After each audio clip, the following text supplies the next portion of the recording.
Hello. Oga nene tena. Mjani na Cosmos Mbolu kanata game change kima kasting. Oga Cosmos Mbolu. Hiyo kule mheshimiwa Isaac Mwaura hii. Ituoni ibinda ila ni manenga ya fertilizer manewe fertilizer waina mabia. Fake fertilizer. Hii fake fertilizer. Na zikali ya jene kurifani kama zazi fertilizer. Zina muvango wiba wako manenga fertilizer kule ya gele. Ikali nenu kuna ghost workers over 20,000. Ghost workers over 20,000. Alama ya a lot of billions neno kike mufie. Okay. Na ange inabuku mazikali over 100,000 nena fake certificate. Fake certificate over 100,000. Yes. Unaweza jibu hayo mandai hayo maswali ya kwanza hiyo ya ghost workers, fake fertilizer na fake certificate. Haya, asante sana.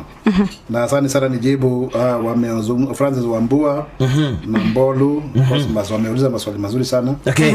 Na hata huyo wa kwanza ambaye kusema jina kwa sababu itatusaidia sana katika usafirishaji wa mambo. Tuje upande wa huyo Cosmos Mbolu.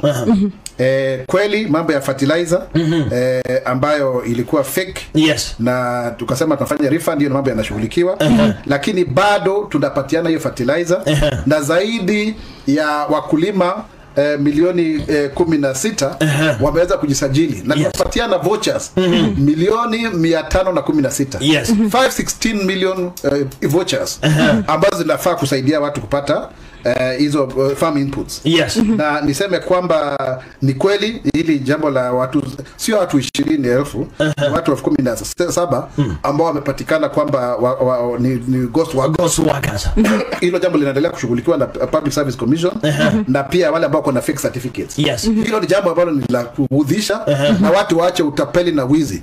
Kwa kama unatumia hiyo si wewe ni mtapeli. Yes. Na inamaanisha kwamba wanatumia watu 17 ambao wamepatikana kwamba ni ghost workers. Hilo jambo linaendelea kushughulikiwa na Public Service Commission na pia wale ambao kuna fake certificates. Yes. Hilo ni jambo ambalo ni la kuudhisha na watu waache utapeli na wizi.